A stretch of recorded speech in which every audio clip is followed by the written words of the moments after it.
Hello नमस्कार, जय हिंद, वंदे मातरम। दोस्तों, आप सभी का स्वागत है रोजगार विद प्रमोद यूट्यूब चैनल पर। एक बार सभी प्यारे साथी बताएंगे कैसे हैं आप सभी लोग। उम्मीद करता हूं भैया सभी लोग अच्छे होंगे, मस्त होंगे और स्वस्थ होंगे और अपनी अपनी तैयारी में दोस्तों सभी लोग व्यस्त भी होंगे, ऐसा मैं पूरा विश्वास करता हूं। देखिए दोस्तों, बीच में कुछ दिन से हमारा वीडियो नहीं यूट्यूब पर आ रहा था, मैं वीडियो नहीं बना पा रहा था, कुछ प्रॉब्लम था। फिलहाल अब वो समस्या का समाधान हो गया है, ठीक है। अब कोई दिक्कत की बात नहीं है, आपको वीडियो रेगुलर आपको मिलेंगी, कोई परेशानी नहीं है। चलिए, अब आप लोग जानते हैं कि हम लोग क्या कर रहे हैं। हम लोग यहाँ पर एएलपी टेक्नीशियन का प्रैक्टिस करते हैं मैथ का, जो कि प्रीवियस ईयर क्वेश्चन होते हैं, ठीक है। हमने यहाँ पर 20 क्वेश्चन सेलेक्ट किया है दोस्तों। 20 क्वेश्चन में आप कितने प्रश्न के जवाब बना कर दे पाते हैं, आप लोग दोस्तों लास्ट में कमेंट करके हमें अवश्य बताएं। देखिए दोस्तों, आप लोग जब कमेंट करेंगे और वीडियो को जब लाइक करते हैं दोस्तों, हमें एक उत्साह मिलता है कि कहीं न कहीं हम सही मार्ग पर चल रहे हैं। हम आप लोगों के लिए मेहनत कर रहे हैं, आप लोगों के लिए जो हम चीज़ दे रहे हैं, हम कहीं न कहीं सही काम कर रहे हैं। तो आप लोग दोस्तों हमारा सपोर्ट ज़रूर करिए। अब हालाँकि आप लोगों का प्यार सपोर्ट तो मिल ही रहा है, बस ऐसे ही आप लोग बनाए रखें। तो चलिए हम स्टार्ट कर रहे हैं। पहला क्वेश्चन आपकी स्क्रीन पर दिया गया है। एक बार क्या करिए दोस्तों, सवाल को सबसे पहले आप पढ़ लीजिए। सबसे पहले टाइम लीजिए, पढ़िए पहले क्या कहना चाहता है प्रश्न, उसके बाद हल करके बताइए इसका उत्तर क्या होगा। चलिए, ऐसे भी क्वेश्चन आपके पेपर में पूछे जाते हैं दोस्तों, प्रीवियस ईयर के क्वेश्चन आप देख सकते हैं, कोई बात नहीं है। देखिए इसमें क्या कहा गया है, नीचे में निम्न में कौन सा कथन प्रश्न का उत्तर देने के लिए पर्याप्त है। कौन सा कथन है दोस्तों जो उत्तर देने के लिए पर्याप्त है। दिए गए प्रश्नों से एक्स वाई जेड का मान ज्ञात कीजिए। जो क्वेश्चन यहाँ पर दिया गया है, ये जो क्वेश्चन दिए गए हैं, इससे एक्स वाई जेड का मान आपको ज्ञात करना है। तो ये जो है दोस्तों कथन निष्कर्ष से संबंधित क्वेश्चन दिए गए हैं, ठीक है। कथन और निष्कर्ष से संबंधित क्वेश्चन दिए जाते हैं, ऐसे भी पेपर आप में आपके क्वेश्चन पूछ लिए जाते हैं। देखिए एक्स वाई जेड का मान हम कैसे निकालेंगे, बात को समझने का प्रयास करिए। यहाँ पर क्या है दोस्तों, ये संबंधी है, ठीक है भैया, ये संबंधी अनुपात है, ठीक है। चलिए,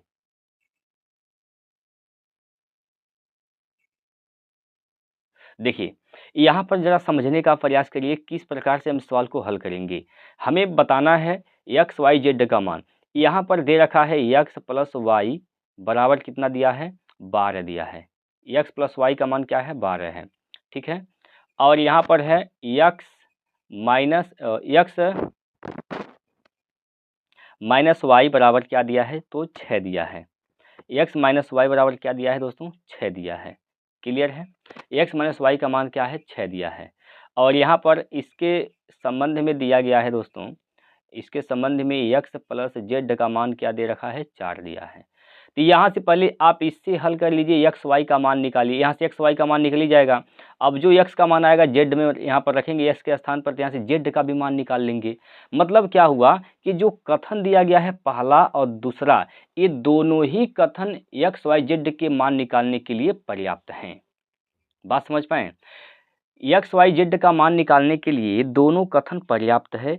इस बात में कोई दिक्कत परेशानी हो तो बताइए कैसे। देखिए यहाँ से इस समीकरण से यहाँ से आप क्या करिए, इससे और इससे एक्स और वाई का मान निकाल सकते हैं। एक्स वाई का मान कितना हो जाएगा, अगर आप एक्स का मान निकालेंगे तो एक्स का मान क्या करेंगे, 12 6 18, दोनों को जोड़ के 2 से भाग करेंगे तो 18 क्या था, 9 हो जाएगा। वाई का मान निकालिएगा तो दोनों को घटा के 2 से भाग करेंगे तो क्या हो जाएगा, 6, 12 में से 6 गया तो 6 क्या था, 3। वाई का मान भी निकल गया। अब हमें जेड का मान निकालना है यहाँ से, तो जेड का मान निकालना है तो एक्स का मान क्या है, एक्स का मान 9 है। 9 प्लस का जेड बराबर कितना, 4। तो जेड का मान क्या हो जाएगा दोस्तों, जेड का मान क्या हो जाएगा, माइनस का 2 हो जाएगा। तो दोनों ही समीकरण, दोनों ही जो कथन हैं एक्स वाई जेड का मान निकालने के लिए क्या है, पर्याप्त हैं, ठीक है। तो जब पर्याप्त हैं तो कौन सा विकल्प सही होगा, तो इसका जो उत्तर सही होगा 1 और 2 पर्याप्त हैं, दोनों पर्याप्त हैं, यानी ऑप्शन नंबर सी इसका बिल्कुल सही उत्तर हो जाएगा, ठीक है। इस प्रकार से आपको ऐसे क्वेश्चन के जवाब देने होते हैं। उम्मीद करता हूं कि आप लोगों को समझ में आ गया होगा। चलिए आगे बढ़ते हैं अगले क्वेश्चन की ओर। अगला प्रश्न देखिए दोस्तों, ये भी उसी टाइप का क्वेश्चन है। ये भी प्रश्न है दोस्तों, उसी ही टाइप का प्रश्न है। एक बार पहले पढ़िए क्या कहा गया है। निम्न में से कौन सा कथन प्रश्न का उत्तर देने के लिए पर्याप्त है। यक्स का मान ज्ञात कीजिए यदि यक्स दो संख्याओं में से एक छोटी संख्या है। कथन कर रहा है कि क्रमागत धनात्मक सम संख्याओं के वर्गों का योगफल क्या है, 52 है। संख्याओं का अंतर क्या है दोस्तों, संख्याओं का अंतर क्या है, तो अंतर भैया 2 है। ठीक है, अंतर क्या है, तो 2 है। अब देखिए दोस्त, आप यहाँ से सम संख्या लेनी है तो आप सम कैसे मानते हैं, एक संख्या सम यक्स मान लेंगे और एक संख्या सम क्या मान लेंगे, यक्स प्लस का 2 मान लेंगे। ठीक है, तो इनके वर्गों का योग दिया है दोस्तों कितना, इनके वर्गों का योग दिया है दोस्तों 52 है। तो वर्गों का योग कर दीजिए, ये किसके बराबर है, तो ये 52 के बराबर है। ये बात इसमें क्वेश्चन में बोल रखा है। जब इतनी बात बोल दिया तो यहाँ से आप क्या करिए, इसको जब हल करेंगे आप तो क्या होगा, देखिए इसको जब आप हल करेंगे तो ये तो हो जाएगा यक्स का स्क्वायर, यक्स स्क्वायर प्लस यहाँ से यक्स का स्क्वायर प्लस ए प्लस बी का होल स्क्वायर का नियम लगाएंगे, 2 का स्क्वायर 4 प्लस 4 यक्स बराबर क्या हो जाएगा 52। तो यहाँ से दोस्तों आप निकाल लेंगे यक्स का मान निकल जाएगा, एक नेगेटिव मान द्विघात समीकरण बनेगा। यहाँ से एक यक्स का मान नेगेटिव आएगा, एक पॉजिटिव आएगा।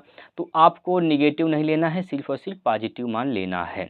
यानी हम पहले ही कथन से हम यक्स के मान निकाल सकते हैं, दोनों ही यक्स के मान निकाल सकते हैं।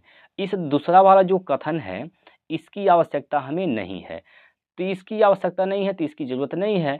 कथन केवल एक ही पर्याप्त है जबकि दूसरा पर्याप्त नहीं है। क्लियर है, कथन एक से इसका मान निकल जाएगा यक्स का, कथन दो की सहायता नहीं लेनी है, तो दूसरा का इसमें कोई रोल नहीं है। ठीक है, तो इसमें आप देखिए कथन केवल एक पर्याप्त है जबकि दूसरा पर्याप्त नहीं है। तो कौन से ऑप्शन में है, ऑप्शन नंबर सी में है। क्लियर, ऑप्शन नंबर सी इसका सही उत्तर है। कोई समस्या तो नहीं इस बात में, बताइए कोई समस्या तो नहीं है आपको इसमें। आगे बढ़िए, अगला क्वेश्चन देखिए। देखिए प्यारे साथियों, अब यहाँ पर जो क्वेश्चन दे रखा है इसने, अब इसमें क्या कह दिया इसने कह दिया कि संख्या 4, 2, 2, 6, 3 और 8 का माध्यिका बताइए। अब माध्यिका निकालने का तो सूत्र होता है आंकड़े जब सम हो जब भी सम हो। हमने इसके पहले जो क्लास लिया था, जो हम प्रैक्टिस कराए थे दोस्तों, उसमें भी मैंने आपको माध्यिका निकालने का तरीका बताया था। आप लोग नहीं देखे हैं तो एक गलती करते हैं दोस्त। आप लोग क्या करते हैं, जब आपके सामने वीडियो आया आप प्ले करेंगे 1 मिनट 2 मिनट, उसके बाद तुरंत बंद कर देंगे। नहीं भाई, ऐसा मत करिए। अगर आपके लायक है तो आप वीडियो को शुरू से अंत तक देखिए। उम्मीद करूंगा भैया आपको हर एक चीज़ें समझ में आएंगी। ठीक है, आपको कोई दिक्कत नहीं होगा, ऐसा मैं पूरा विश्वास करूंगा। बस एक बार आप देखिए तो सही। आप जब प्रैक्टिस करेंगे तो आपका यहाँ पर जो टाइम है वो मैनेज होगा। ठीक है, स्पीड तेज होगा, तो कहीं ना कहीं आपको फ़ायदा ही होने वाला है। तो आप लोग ज़रूर वीडियो को पूरा देखिए। आप जो है इसका स्पीड बढ़ा लीजिए ठीक, लेकिन वीडियो को पूरा देखिए, आपको फ़ायदा ही करने वाला है। अब देखिए इसमें जो लोग पहला वीडियो देखे थे इसके पहले वाला, वो लोग तो इसका आंसर लगा लिए होंगे क्या इसका माध्यिका होगा। लेकिन जो बच्चे हमारे साथ पहली बार जुड़े हैं या फिर पहले से जुड़े थे, वीडियो को नहीं देखे थे पिछला वाला, तो लोग नहीं लगा पाए होंगे। लेकिन कोई बात नहीं दोस्तों, मैं हर बार सिखाऊंगा आपको। आप बस हमारे साथ बने रहिए, आप बने रहिए, हर बार सिखाऊंगा दोस्त। माध्यिका कैसे निकालते हैं इस बात को समझते हैं। देखिए क्या करना होता, आपको आरोही या अवरोही क्रम में इसको अरेंज करना होता है। तो हम इसको आरोही क्रम में अरेंज कर लेते हैं। तो सबसे पहले क्या हो जाएगा, छोटा वाला सबसे पहले 2, 2, उसके बाद 3, उसके बाद 4, 4 के बाद 6, उसके बाद 8 हो जाएगा। ठीक है, ये हो जाएगा।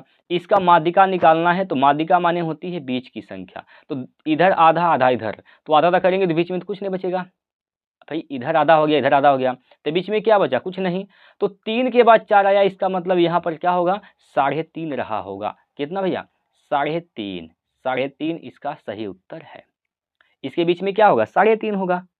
और नहीं तो आप देखिए इसे भी कर सकते हैं, यहाँ से 2 को अलग कर दीजिए, यहाँ को 2 को अलग कर दीजिए, ये जो बीच में दोनों बच गए, ये दोनों जो बच गए, बस इन्हीं को जोड़ के आधा कर दीजिए, तब पर भी 3.5 आएगा। देखिए 4 3 7, 7 का आधा क्या हो जाएगा भैया, 7 का आधा 3.5, 7 का आधा कितना, तो 3.5 हो जाएगा। क्लियर है, कोई दिक्कत कोई परेशानी तो नहीं इसमें। देखिए इसका ऑप्शन क्या है, बी नंबर सही है। ऑप्शन नंबर बी इसका सही उत्तर है 3.5। कोई समस्या बताइए। आगे देखिए अगला क्वेश्चन।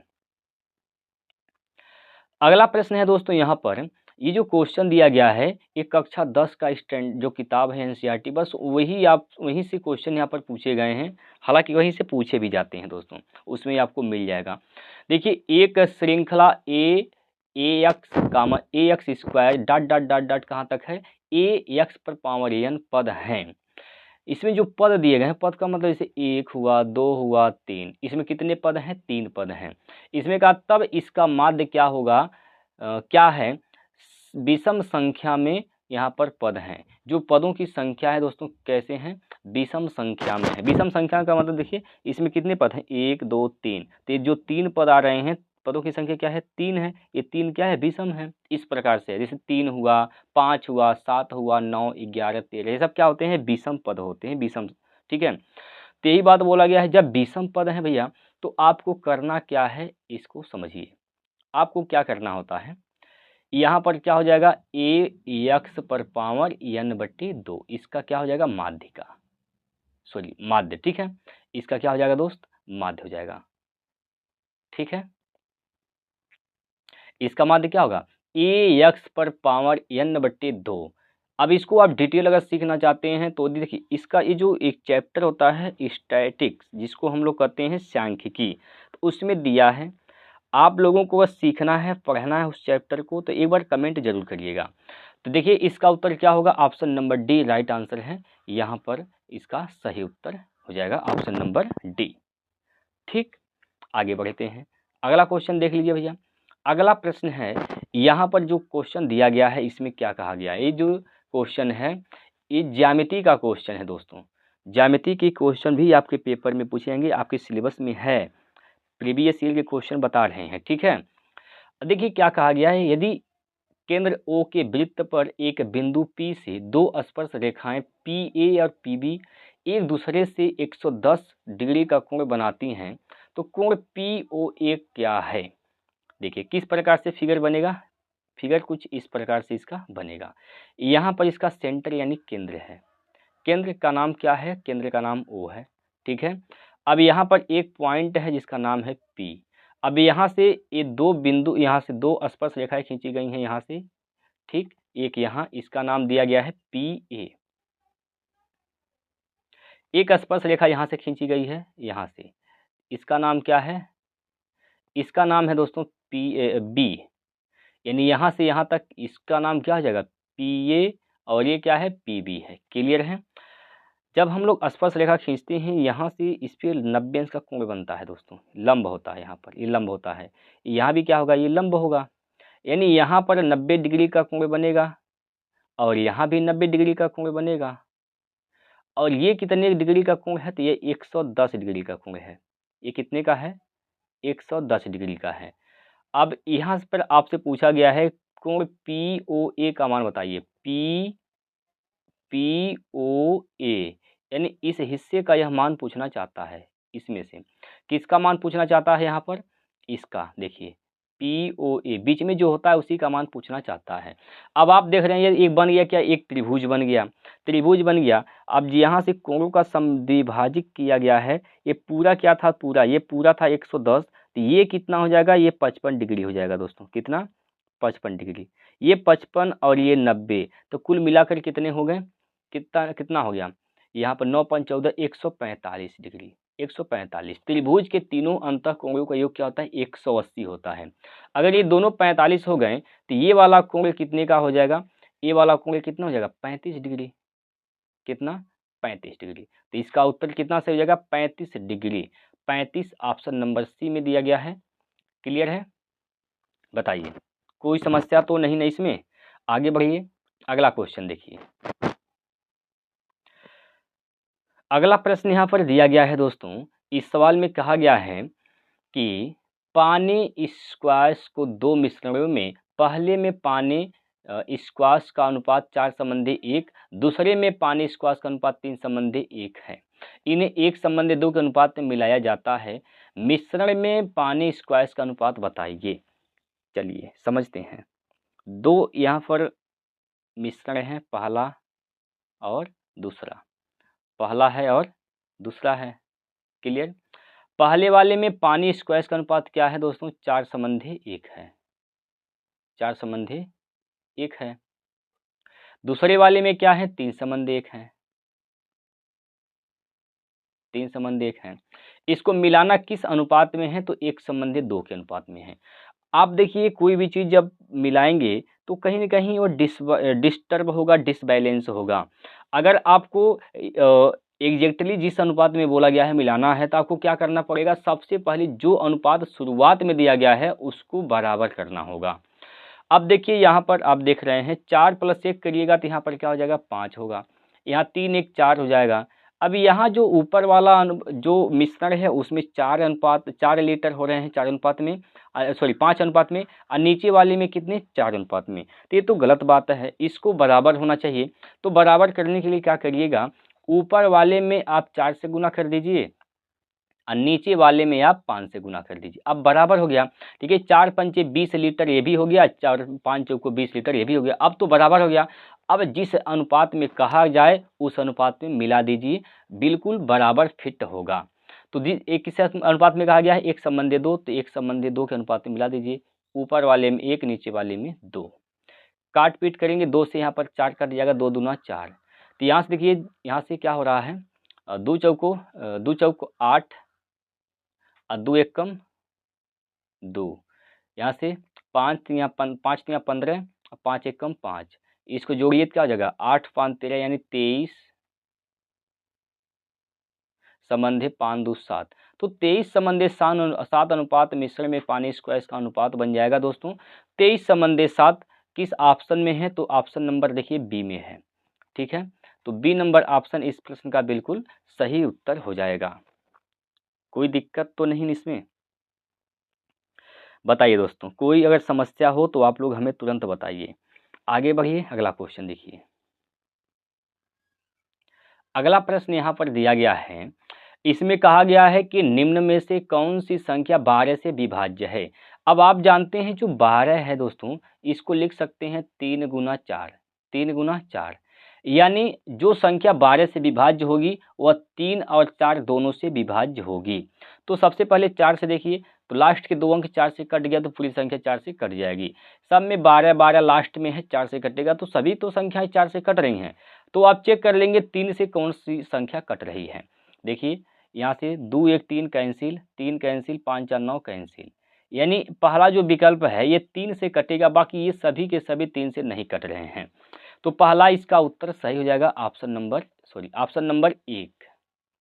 ऑप्शन नंबर 1 इसका सही उत्तर है। ठीक है, ये 12 से कट जाएगी। चलिए अगला क्वेश्चन देखिए प्यारे साथियों, 24 60 90 का क्या बताना है आपको? महत्तम बताना है। 24 60 और 90 का क्या बताने हैं आपको? तो आप सभी प्यारे साथी इसका मौसम बताइए कितना हो रहा है। 8वां जो क्वेश्चन है आप लोग इसका हमें आंसर बताएंगे। 24 60 और 90 आपको बताना है इसका महत्तम कितना होगा।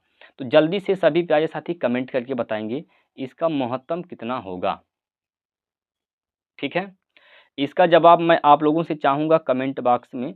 ठीक है भैया, तो परेशान मत होइए दोस्तों कि क्वेश्चन किस लेवल के हैं, आएगा कि नहीं आएगा। बस पेपर आपको ऐसे ही बनाने हैं। ठीक है, ऐसे ही पेपर बनेगा, परेशान मत होइए। यहाँ पर देखिए दोस्तों किस बात, यहाँ पर कौन सा क्वेश्चन है? यमन 10% की हानि पर एक वस्तु बेचता है। यदि वह 57 रुपये अधिक पर कीमत से वस्तु को बेचता तब उसे 20% का क्या होता? लाभ होता। 30% लाभ अर्जित करने के लिए विक्रय मूल्य कितना क्या होना चाहिए? देखिए पहले जो वस्तु का क्रय मूल्य था क्या था? 100%। अब वो बेचता है 10% की हानि पर, इसका मतलब कितने बेच रहा है? 90% पर। वह चाह रहा है दोस्त, वह चाह रहा है कि उसे 57 रुपये का क्या हो जाए? लाभ हो जाए। तो 57 रुपये का वह लाभ चाहता है, यहाँ पर 0 है। ठीक है, 57 रुपये का लाभ चाहता है तो कह रहा है कि उसे 20% का लाभ होगा। अगर रुपया में 57 चाहता है लाभ तो उसको परसेंट में कितने का लाभ होगा? 20% का। यानी 100 का सामान तब कितने में बिक जाएगा? 120% पर। 120, दोनों का डिफरेंट कितना हो जाएगा? देखिए यहाँ से अंतर कितना हो रहा है, यहाँ पर अंतर हो रहा है 30%। 30% अंतर हो रहा है, 30% का मान क्या है? 57। ये 30% अधिक में क्यों बिका? क्योंकि 57 रुपये दाम अधिक हो गए। तो 30% का मान क्या है दोस्तों? 57 है। 30% का मान क्या है? 57। 30% लाभ अर्जित करने के लिए कितना बेचना चाहिए? यानी उसको बेचना है 130% पर, 130%। तो क्या होगा यहाँ से? 57/30 गुना 130, इससे 0 0 कैंसिल, 3 से काटेंगे तो 19 3 57, 19 बार में कैंसिल हो जाएगा। 19 3 57 के साथ हासिल का 5, 19 से कम 19 5 24, 247 रुपये होगा दोस्तों। 247 रुपये में बेचा जाएगा। किस ऑप्शन में है? Option number 1।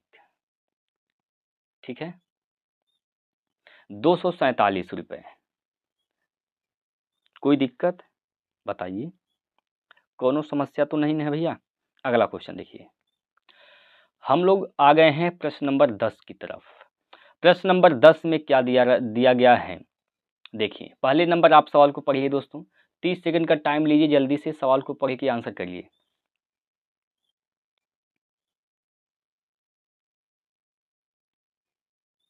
देखिए, एक खिलौने को 45 रुपये में खरीदने के बाद रघु ने उसे 15% के लाभ पर बेच देता है। खिलौने का विक्रय मूल्य बताइए। देखिए, 45 रुपये में खरीदा गया है, यानी सीपी उसका क्या है? 45। 15% का लाभ, इसका मतलब 115% पर वह बेचा जा रहा है। 5 से काटिएगा, 5 9 45, 5 से काटेंगे 20 बार में कैंसिल। अभी भी इसको हम लोग काट सकते हैं 5 से, या तो मत काटिए, गुणा कर दीजिए।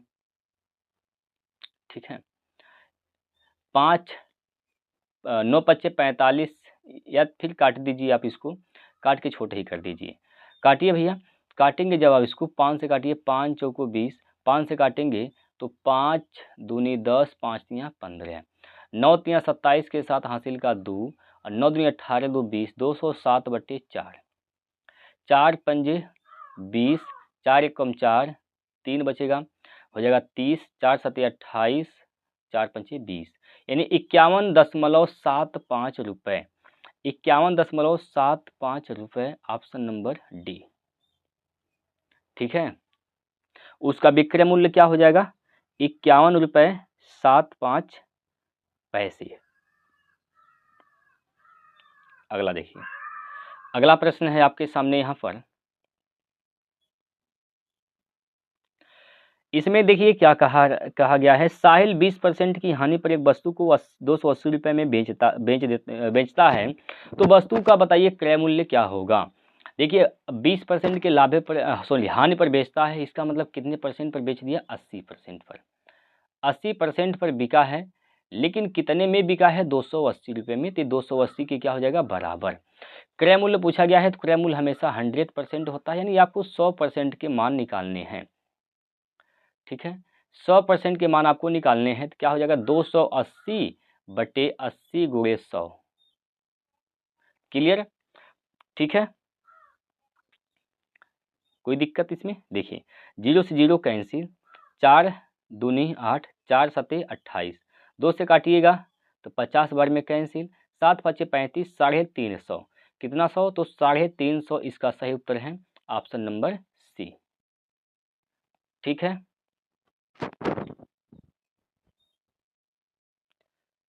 चलिए अगला प्रश्न देखिए। देखिए दोस्त, सतीश की आयु गौतम से 2 वर्ष अधिक है, जिसकी आयु साई से दोगुनी है। यदि सतीश, गौतम और साई की कुल आयु 27 वर्ष है, तब गौतम की आयु क्या है? गौतम की आयु बताना है क्या है दोस्त? आप क्या करिए, इसको ऑप्शन से हल कर दीजिए। मान के चलिए पहला विकल्प इसका सही है, हम मान लेते हैं कि गौतम की जो आयु है कितना है? 12 वर्ष है। अगर गौतम की आयु दोस्त, गौतम की आयु 12 वर्ष है, गौतम की आयु हम मान लेते हैं 12 वर्ष है। ठीक है, तो गौतम की आयु अगर 12 वर्ष है, तो सतीश की आयु गौतम की आयु से 2 वर्ष अधिक है, तो सतीश की आयु क्या हो जाएगा दोस्त? 14 वर्ष। जिसकी साई से दोगुनी है, साइंस दोगुनी मतलब जो गौतम है इसका, जिसकी जो लगा हुआ है दोस्तों, ये किसके लिए लगा हुआ है, दूसरा यानी गौतम के लिए। ये गौतम क्या है, साइंस दोगुना यानी साई कितना लगा 6 वर्ष। अब तीनों का योगफल कह रहा है कि 27 साल है, तो जोड़ी आएगा क्या 27 साल, 6 4 10 2 12 नहीं आएगा 27 साल। इसका मतलब पहला जो विकल्प है क्या है, इसका गलत है। पहला विकल्प क्या हो जाएगा दोस्त, गलत है। जब पहला विकल्प गलत है तो अब आप क्या करिए, दूसरा को ले लीजिए। दूसरा विकल्प को लीजिए, गौतम की आयु मान लीजिए 10 साल। गौतम की आयु क्या है, 10 साल है। अगर गौतम की आयु 10 साल है तो सतीश 2 साल बड़ा है, यानी 12 साल है। ठीक है। और साई से क्या है दोस्त, गौतम 2 गुना है, यानी गौतम 2 गुना है साई से, तो इसका मतलब गौतम का आधा साई होगा, यानी साई क्या है 5 साल है। अब इसको सभी को जोड़िए, 27 साल आना चाहिए, तो जोड़ेंगे तो क्या आ जाएगा 27। ठीक है, तो 27 साल आ रहा है सबका योगफल, बात सही है। तो इसका मतलब ऑप्शन नंबर बी इसका सही उत्तर है, 10 वर्ष। क्लियर है। चलिए अगला प्रश्न देखिए, इसमें क्या कहा गया है, कविता, रजिता और हरिता की वर्तमान आयु 4 संबंधी 7, 4, 7 और 9 के अनुपात में है। 8 वर्ष पूर्व उनकी आयु का योगफल क्या था, 56 वर्ष था। ये वर्तमान की आयु का अनुपात दिया गया है, तो 8 साल पहले का योगफल क्या था, 56 साल था। तो आज यानी वर्तमान में उनका योगफल क्या हो जाएगा, तो 56 साल तो था पहले, लेकिन 8 साल पहले, तो अब आप आएंगे, जब वर्तमान में आएंगे तो 8 साल कविता की उम्र बढ़ेगा और रजिता का और हरिता का, यानी टोटल योगफल में कितने बढ़ जाएंगे, तो 8 3 24 साल, 24 साल इनका उम्र बढ़ जाएगा। कितना हो जाएगा यहाँ से, 6 4 10 5 2 7 1 8, 80 वर्ष हो जाएगा। इसको जोड़िए सबको, तो 9 7 16 4 20, 20 अनुपात हो रहा है। 20 अनुपात का मान टोटल कितना हो रहा है यहाँ पर 80। एक अनुपात का मान क्या हो जाएगा, तो एक अनुपात का मान दोस्तों क्या हो जाएगा, 20 चौक 80, 4 वर्ष। तो 4 का क्या हो जाएगा 16, 4 का 16 और 7 का क्या हो जाएगा, तो 7 चौक 28, 9 का क्या हो जाएगा, 9 चौको 36। तो 16 28 36 इसका राइट आंसर है। 16 28 36 वर्ष हैं, ऑप्शन नंबर बी। तीनों की उम्र कितने हैं, 16 28 36। चलिए अगला प्रश्न देखिए। अब ये जो सवाल है दोस्तों सरलीकरण का क्वेश्चन है, जरा बताइए आप इसका उत्तर कितना होगा। इस प्रश्न का आप लोग हमें आंसर बताएंगे कमेंट करके। कमेंट करके प्यारे साथियों इसका हमें आंसर बताएंगे। हम तब तक आगे बढ़ते हैं अगले क्वेश्चन की ओर, और अगला प्रश्न यहाँ पर आपके सामने है। चलिए यहाँ पर दिया है दोस्त, यहाँ पर दिया है 182 बटे 130। इसका आपको बताना है क्या चीज़, सरलीकृत रूप क्या होगा। सरलीकृत रूप का मतलब होता है छोटा से छोटा रूप, जिसको और काटा न जा सके। तो इसका सरलतम रूप बताइए क्या होगा। इसको पहले काटिए 2 से, 2 5 10, 2 छक्का 12, सॉरी दोस्तों, 2 छक्के 12, 2 छक्का 12, 2 5 10। इसको काटिए 2 से, तो 2 9 18, 2 1 2। अभी 51 और 65 है, कटेगा, किससे कटेगा, 91 है, 13 से काट दीजिए, 13 से कटेगा, 13 पंजे 65, 13 पंजे 65, 13 सत्ते 91, यानी 7/5 इसका सरलीकृत रूप हो जाएगा। कितना, 7/5। क्लियर, 7/5 इसका उत्तर सही है। अगला प्रश्न देखिए।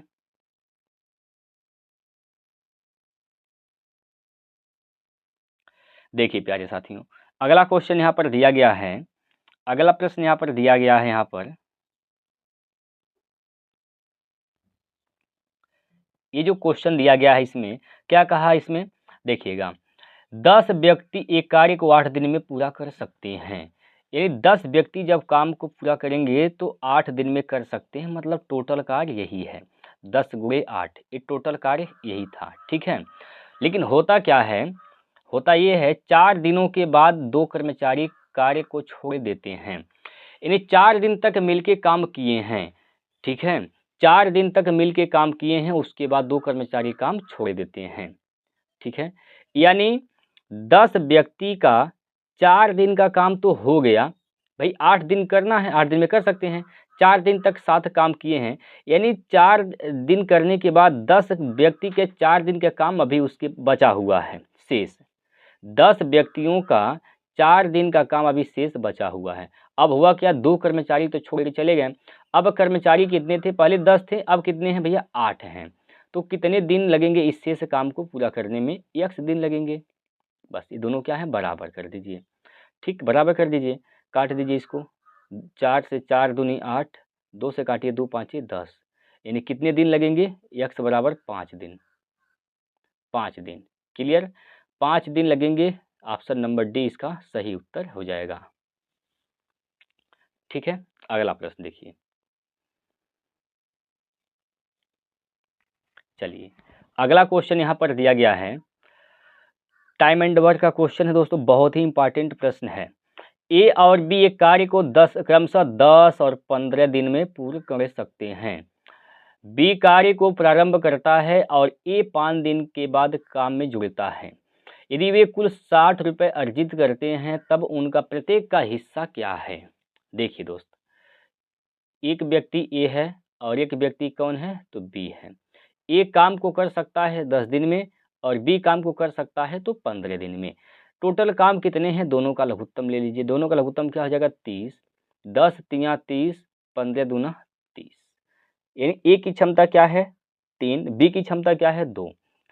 कार्य को शुरुआत करने का काम कौन करता है, तो बी करता है। अब 5 दिन के बाद ए जुड़ता है, इसका मतलब 5 दिन तक बी 2 की क्षमता से काम किया। कितना काम कर दिया, 10 काम। 10 काम तो इसने कर दिया, 10 काम तो यहाँ पर फाइनल हो गया है। टोटल काम कितने थे, तो टोटल काम थे 30, जिसमें से 10 काम फाइनल हो गया है। अभी भी 20 काम बचे हुए हैं। अब यहाँ तो हो गया, 5 दिन तक तो समय बीत गया। अब 5वां दिन के बाद अब ए और बी दोनों इस काम में लगेंगे।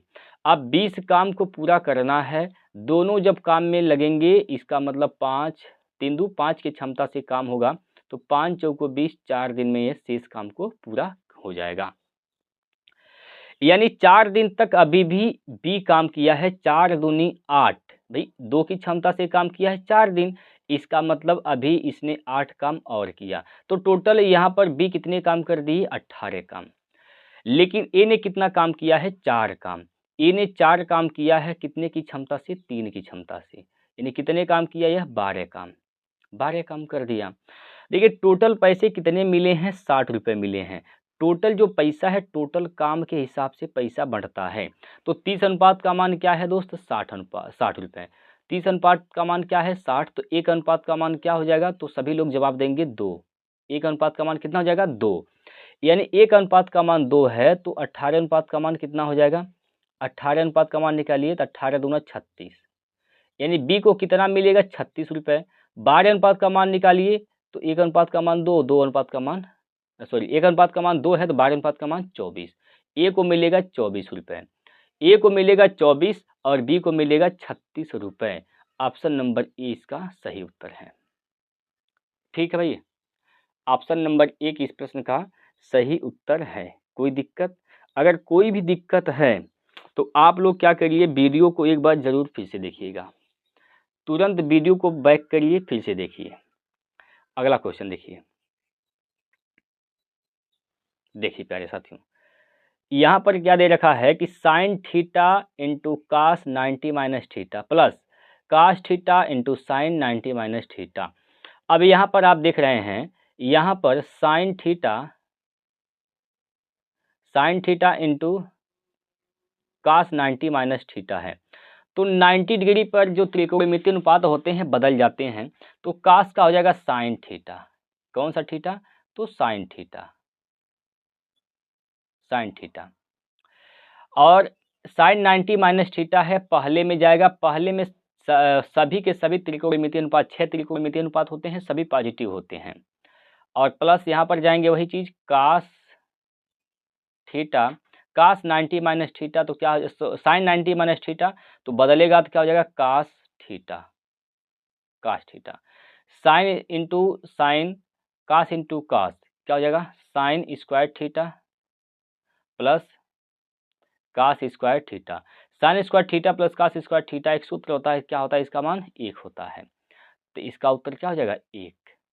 ठीक है, एक ऑप्शन नंबर ए इसका सही उत्तर है। क्लियर है। चलिए अगला प्रश्न देखिए। देखिए इस सवाल में क्या कहा गया है दोस्तों, इसमें कहा गया है कि 2/3 2/3 8/15 और 10/21 10/21 इसका निकालना क्या है। तो यहाँ पर देखिए लिखा है एलसीएम निकालना है। एलसीएम बताइए क्या होगा, लघुत्तम आपको बताने हैं। तो भिन्न का जब भी आप लघुत्तम बताइए, जब भी लसा निकालिए, एलसीएम जब भी निकालिए भिन्न का, तो तरीका होता है अंश का लसा बटे हर का मौसा। तो अंश का लसा निकाल दीजिए, 8×5 = 40 इसका लसा हो जाएगा। लसा क्या हो जाएगा 40 बटे हर का मौसा निकालेंगे तो हर का मौसा क्या हो जाएगा 3। ठीक है, यानी 40/3 इसका उत्तर सही है। तो ऑप्शन में 40/3 नहीं मिल रहा है तो इसको आप मिश्र भिन्न में लिखिए। 13×3 = 39, 13 सही 1/3 इसका राइट आंसर हो जाएगा। 13 सही 1/3 जो कि ऑप्शन नंबर डी में दिया गया है। डी वाला डी विकल्प इसका सही उत्तर है। क्लियर है। आगे बढ़ते हैं अगले क्वेश्चन की ओर। अगला प्रश्न देखिए।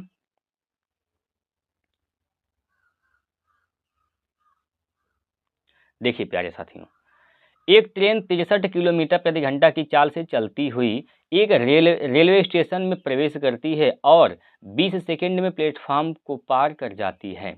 यदि ट्रेन की लंबाई 100 मीटर है तो प्लेटफॉर्म की लंबाई बताइए। आप जानते हैं जो दूरी होता है डी बराबर क्या होता है, स्पीड गुना टाइम। स्पीड गुना टाइम होता है। दूरी क्या हो जाएगा दोस्तों, ट्रेन की लंबाई प्लस प्लेटफॉर्म की लंबाई। ट्रेन की लंबाई प्लस प्लेटफॉर्म की लंबाई ये दूरी हो जाएगा। तो यहाँ पर दिया है ट्रेन की लंबाई 100 मीटर है, 100 प्लस प्लेटफॉर्म की लंबाई मान लेते हैं 100 मीटर बराबर स्पीड क्या है 63 किलोमीटर प्रति घंटा है। तो इसको आप 5/18 से क्या कर दीजिए, गुना कर दीजिए। ठीक, गुना 20 सेकेंड, 20 सेकेंड इसको काट दीजिए आप 9 से, 9 दूनी 18, 9 से काटेंगे 9 7 63, 2 से काटिए 2 दहिया 20, 7 5 35 यानी 350 यहाँ पर हो जाएगा। तो यक्स का मान निकालिएगा तो 350 माइनस 100 हो जाएगा।